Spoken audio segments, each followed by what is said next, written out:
तो hello friends, तो पिछले वीडियो में मैंने आपको बताया था ट्रायंगल किसे कहते हैं, ट्रायंगल के कितने पार्ट्स होते हैं, ट्रायंगल के कितने काइंड्स होते हैं on the basis of sides, on the basis of angle.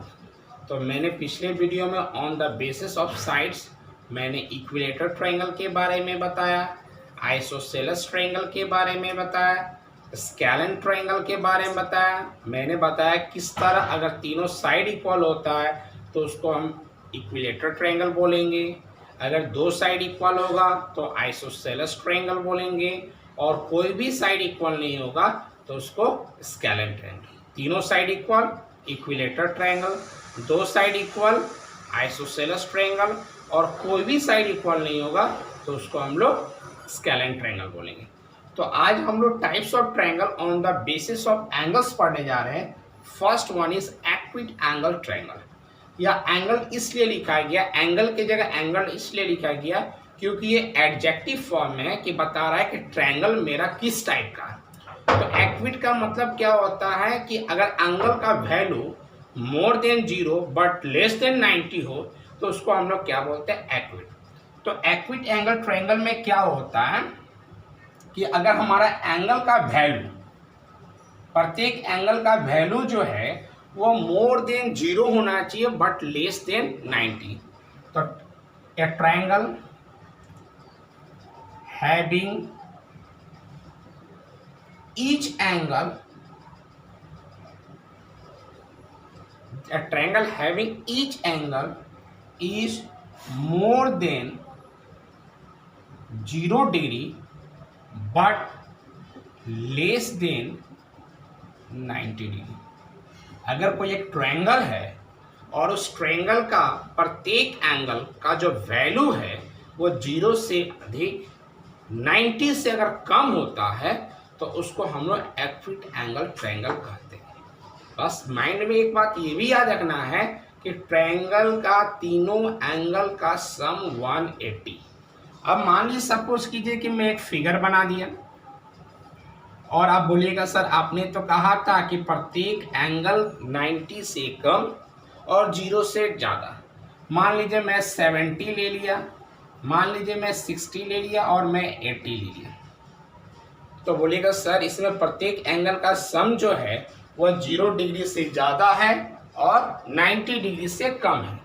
लेकिन आप तीनों का जब सम करोगे 60 और 70 और 60 130 होता है और उसमें 80 जोड़ देंगे तो 210 आएगा सम।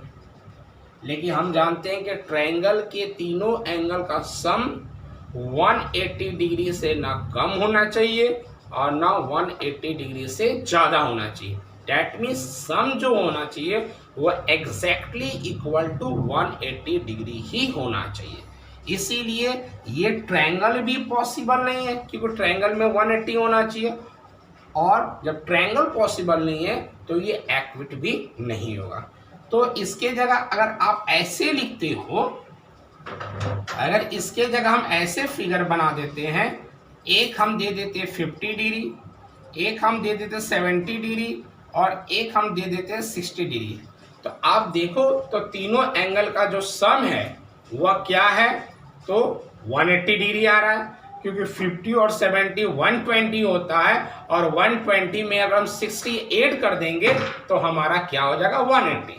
और प्रत्येक का वैल्यू देखो तो मोर देन 0 है बट लेस देन 90 है, इसीलिए हम इसको इजीली बोल सकते हैं कि sir this one is equity angle triangle because the sum of the all three angles is 180 degree and value of each angle is more than 0 degree but less than 90 degree। अब हमारा second जो है, अगर कुछ एक और example देख लीजिए कि मान लेते हैं कि हम ये 40 डिग्री ले लिए, ये हम 70 डिग्री ले लिए। अब थर्ड एंगल क्या लेंगे, तो आपका ट्रायंगल का तीनों एंगल का सम 180 होता है। ये 40 और 70 हम लेंगे तो 40 और 70 जो है वह हमारा क्या हो जाएगा 110 हो जाएगा। ये हमारा फिगर है, ये 40 है, ये 70 है। पूछा जाए थर्ड एंगल क्या होगा कि एक्विट होना चाहिए, तो 40 और 70 को ऐड करोगे तो 110 आएगा और 180 में से इन दोनों का सम कितना 110 आया, 40 और 70। और ट्रायंगल का तीनों एंगल का सम कितना होता है 180। 180 में से अगर 110 घटा देंगे तो क्या हो गया हमारा 70। तो यहाँ 70 लिख देंगे तो ये हमारा एक्विट होगा। क्यों होगा? क्योंकि तीनों एंगल का सम 180 है और तीनों एंगल जो है more than 0 but less than 90 है। अब हम आ रहे हैं सेकंड हमारा जो है वह है राइट एंगल ट्रायंगल। सेकंड हमारा जो ट्रायंगल है वह है राइट एंगल ट्रायंगल। सेकंड हमारा क्या है? Right angle triangle.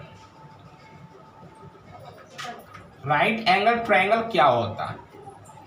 Right angle triangle का मतलब हुआ ट्रायंगल हैविंग वन एंगल। एक एंगल का जो वैल्यू होगा वह 90 डिग्री का। A triangle having one angle 90। जिस ट्रायंगल का एक angle, a triangle having one angle, only one angle, केवल एक ही angle, only one angle is 90 degree. जिस ट्रायंगल का एक एंगल जो है वह 90 डिग्री होता है उसे हम लोग क्या कहेंगे? Right angle triangle. तो ये जो सिंबल जो होता है वह 90 का होता है। तो ये मेरा 90 डिग्री हो गया और बाकी तो जो एंगल होगा वह 90 डिग्री से कम ही होना चाहिए। तो मान लेते हैं ये 50 ले लिए।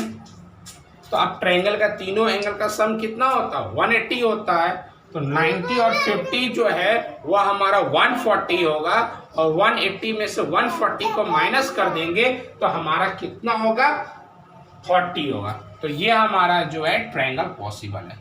तो राइट एंगल ट्रायंगल में क्या होना चाहिए? एक एंगल जो है वह 90 होना चाहिए और बाकी जो दो एंगल है उसका वैल्यू 90 से कम आना चाहिए, क्योंकि ट्रायंगल के तीनों एंगल का सम कितना होता है 180 होता है। एक और फिगर इसका देख लीजिए। ये हमारा अगर 90 है, अगर ये मेरा 60 है, तो इन दोनों को सम करेंगे तो 150 होगा और 180 में से 150 घटाएंगे तो ये मेरा 30 हो जाएगा। तो ये हमारा कौन सा ट्रायंगल हो गया? Right angle triangle. और लास्ट वन है ऑब्ट्यूज एंगल ट्रायंगल। तो ऑब्ट्यूज एंगल ट्रायंगल में क्या होता है कि वन एंगल जो होगा उसका value more than 90। One angle obtuse angle triangle क्या होता है? A triangle having only one angle is more than 90 degree but less than 180 degree. मतलब वह ट्रायंगल जिसका एक केवल ओनली वन एंगल, केवल एक ही एंगल 90 डिग्री से ज़्यादा होना चाहिए लेकिन 180 से कम रहना चाहिए, तो उसे हम क्या बोलेंगे? Obtuse angle triangle. मान लेते हैं ये मेरा 120 डिग्री है क्योंकि 90 से ज़्यादा है और 180 से मेरा क्या है? कम है। और ये हम इसको मान लेते हैं 40 डिग्री। तो अगर इन दोनों का सम करोगे तो 120 प्लस 40 160 होता है और ट्रायंगल का तीनों एंगल का सम कितना होता है 180। तो 180 में से 160 घटा दिए तो ये हमारा 20 हो गया। तो ये हमारा कौन सा ट्रायंगल हुआ? Obtuse angle triangle. एक और देख लीजिए। अगर मान लेते हैं ये हमारा 110 है, तो ये हमारा 50 है, तो 110 और 50 जोड़ेंगे तो 160 हुआ। तो ये हमारा क्या हो जाए? 180 में से 160 गया तो क्या हुआ 20। तो ये थर्ड एंगल निकल गया। तो on the basis of angles three types में क्या होता है? इक्विट एंगल ट्रायंगल होता है, सेकंड राइट एंगल होता है और थर्ड ऑब्ट्यूज होता है। इक्विट में क्या होता है? प्रत्येक एंगल का वैल्यू 90 डिग्री से कम होना चाहिए। राइट एंगल में एक ही एंगल 90 डिग्री होना चाहिए और ऑब्ट्यूज में क्या होता है?